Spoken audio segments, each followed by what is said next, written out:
This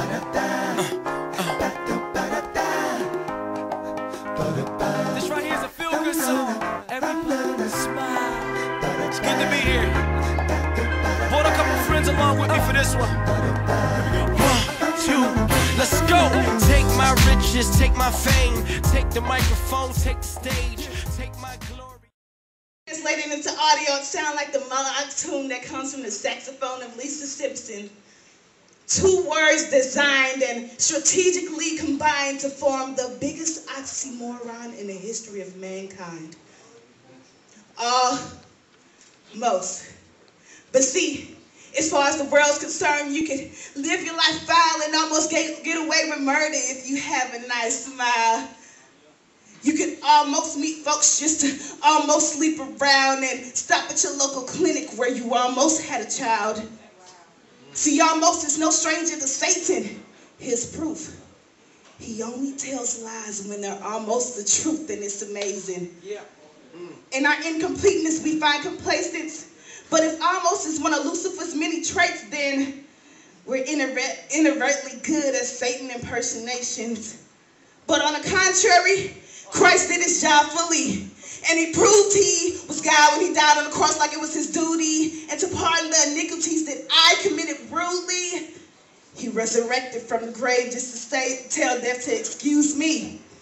But excuse me, this is your life and that's something I can't impose on. But your body is God's home, which was alone and get foreclosed on. See, an almost Christian looks right, but lives wrong.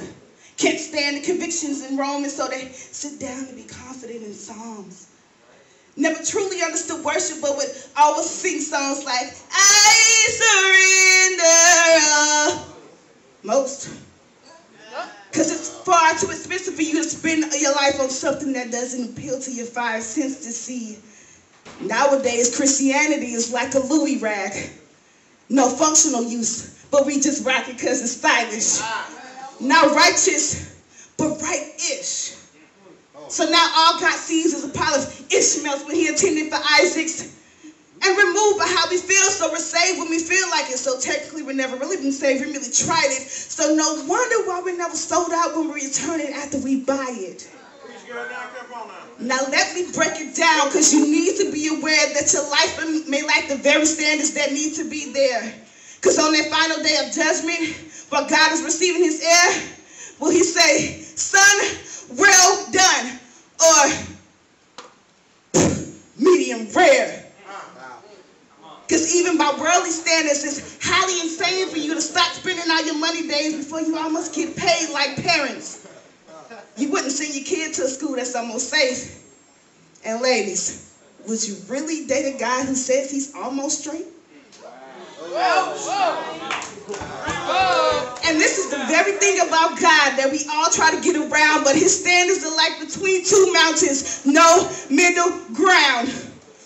So a halfway life is unprofitable to you, because after all the Sunday services, Bible studies, and prayer meetings, and everything that goes in between, God will say, I never knew you. But that's not the worst part of living your life is neutral. It's that you were once Arctic, but it's your warmness that's causing him to spew you. And this is the very thing that had me. I was bound and held down by the unforgiving gravity of my spiritual reality. I was a Christian. Or at least I portrayed the fantasy. With the filthy personal life, but God bless you, brother. Praise the Lord, sister personality.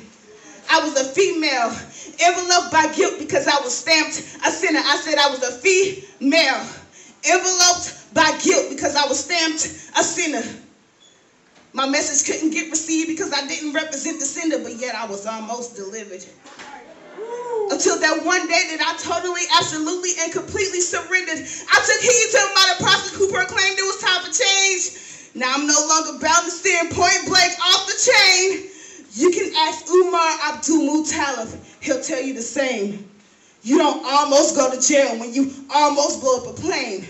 Like you don't almost go to hell when you almost get saved. Despise the cross, but she was slain, and that's the cause on which he came. But don't worry, I'm almost done. But before I leave the stage, we have all worked in sin, and death was minimum wage. I said, we have all worked in sin, and death was minimum wage. But if it wasn't for Christ, we would have almost got paid. Woo!